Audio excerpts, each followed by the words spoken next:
Okay, so Chanukah, like the rabbi said, very special holiday that Jews from all over the world celebrate. But what exactly are we celebrating on Chanukah? What are we celebrating? So the most basic form, we're celebrating two things. The first thing is we won the war. There's a big war over here. The Greek army was this huge army coming in, demanding their way of life, forcing their way of life onto us. And there's one family who was willing to stand up for it. One family that was willing to stand up for the... Okay, so the basic thing is we won the war. And it was a serious war. It wasn't a very simple war over here, but the Hashmonaim stood up, Liot Am Chofshi Be'artzenu, to be a free nation in our own country, to live here based on our own belief. And that's exactly what they did, and miraculously they won. It was a long war. People don't know it. We grow up with the story of Chanukah. It's a 52-year war. It was a long time, and there were a lot of casualties. It wasn't a simple war, but they won, and that itself was a miracle, because these people were not trained. It wasn't Tzahal. It wasn't top of the army. It was a family of Kohanim that the only knife they know is how to cut the shechita, maybe, or how to eat their korbanos, but that's it. They didn't know anything beyond that, and they were able to win. But then the second miracle is, they come to the Beis HaMikdash. Beis HaMikdash is totally destroyed. Everything is broken. They spend a few days cleaning it up, refurbishing it, and then they want to light the menorah, the golden menorah in the Beis HaMikdash. They can't find any gold. They can't find any oil. So they look around, they're looking around, and we all know they find a small jug with enough oil for one day, and miraculously, it stays lit for 8 nights. Imagine you have your phone, and it's got like 12% battery. And it lasts without charging it for 8 days. Unbelievable. That is exactly the nace. That the if we're trying to read to understand what they felt, that's what they felt. I don't believe it. Without recharging it, the light is still going on. I can still enjoy from the light of the menorah. It was an unbelievable nace. But the question is, this is really what I want to discuss, is what was the war all about? Why did the Hashmonaim get up there and risk their life to fight against this big Greek army? The Greeks was the only gullus, the only exile that we had, that they did not want to wipe us out. They weren't here to destroy the Jewish people. They didn't want to destroy the temple, the Beis HaMikdash.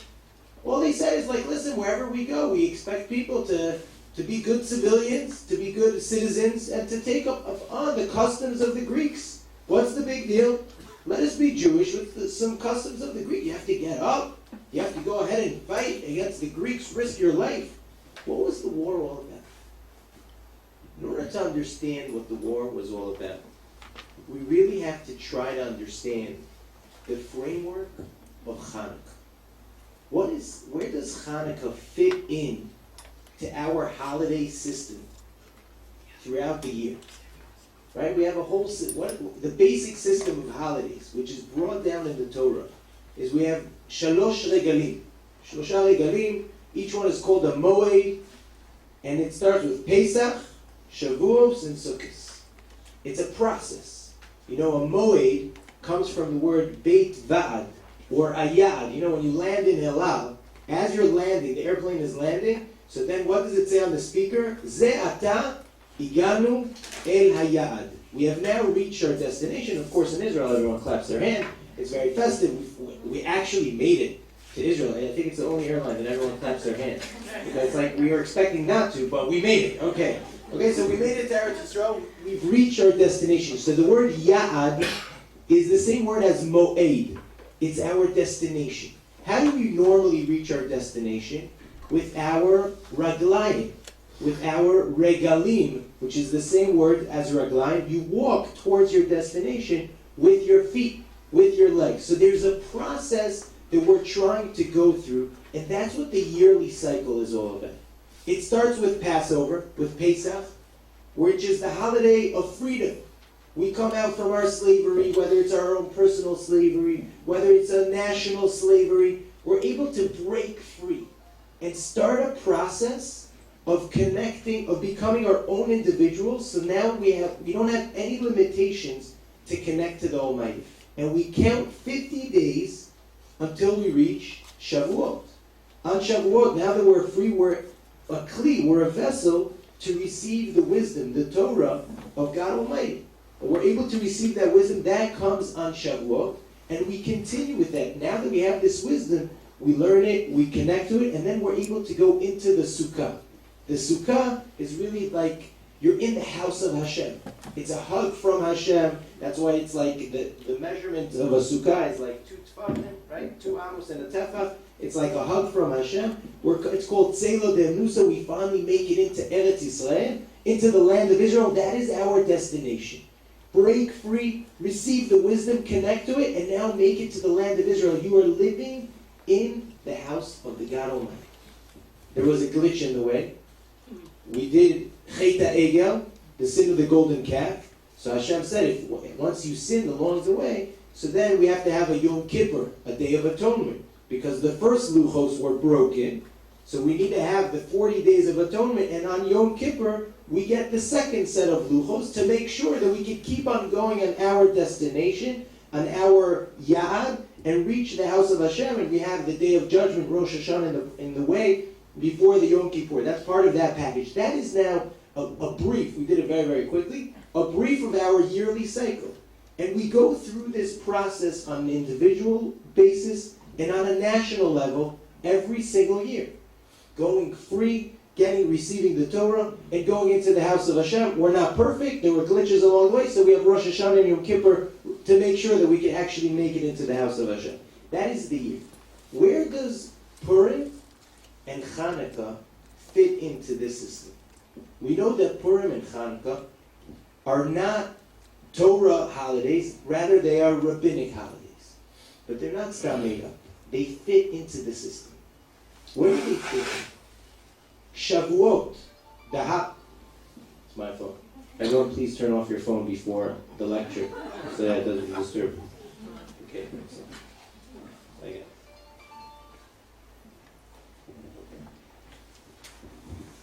Did everybody turn off their phone? No. Where does Chanukah and Purim fit into that yearly cycle? Now, it's so important. The Ramchal always tells us, you want to understand, a lot of times as Jews, we go through life and we're doing different mitzvot and we're focusing on what we need to do. It's sometimes important to take a step back and to see the general picture. When we're able to see the general picture, it gives us a little bit of a deeper understanding of what exactly are we doing. What is our purpose? Where are we heading to? So this is a little bit, very much in brief, the overview of what we go through as Jews through the yearly cycle. But now let's try to understand, where does Purim and Chanukah fit in? The two Derabanan holidays. So let's start with Purim. Purim, we know there was sort of a default. There was something that wasn't perfect, a defect, something that wasn't perfect in the receiving of the Torah. And the Gemara tells us this in Megillah, Kafa aleim har kegigis. HaKadosh Baruch Hu, God Almighty, sort of speak, forced us into receiving the Torah, receiving His wisdom at Mount Sinai, and He sort of picked up the mountain over us, and He said, if you receive the Torah, great. If not, I'm going to bury you right over here. The Mefarshim explained that it's not necessarily a literal, that He picked up the mountain over us, but the revelation of God Almighty was so clear to us that we didn't have a bechira, we didn't have any choice whether to take it or not. We were sort of forced into it. If you see something so clearly, so then in a way you lose your free choice whether you want to receive it or not. And the way God runs His world is that we're supposed to choose everything. We're supposed to choose Him as our King. We're supposed to want something, and we can't be forced into it. But the revelation was so massive that we were sort of coerced into it. That's what the Talmud tells us, and the Talmud tells us you should know. Modar Rabba L'Raisa. We're making a big claim and a big statement. If you do not want to keep the Torah, so then maybe you were forced into it. Your ancestors were forced into it. We're talking about the Torah Sheba'al Peh, not the Torah Sheba'al Peh. But you should know that as a nation, we re-accepted upon ourselves to keep the Torah. When did we do that? On Purim. Kimu v'kiblu aleim ha'Yehudim. The Yehudim re-accepted the whole Torah upon themselves. It was a dark point. It was the time that they're going to be wiped out. But they did it me'ava. They did it out of love. The word kimu v'kiblu, kayam and kibel, it's like we accepted it before we even knew what it was. It's sort of like nasa v'nishma. The Gemara makes a reference between the two. Kibu, the Kibu is like Nasa and Ishma, but today's not a shir on Purim, but that's exactly what happened on Purim. We were forced into it, and then on Purim we accepted it out of love. So there was a little bit of a defect on Shavuot, and Purim is able to fix that. And therefore it's part of our rabbinic holidays where the Jewish nation as a whole, as a nation, we accepted upon ourselves to go together with God out of love. But then there's one other thing that is sort of lacking from Shavuot. The Chanukah comes to sort of give us the koach to continue, look, even though we're missing something. What is that thing?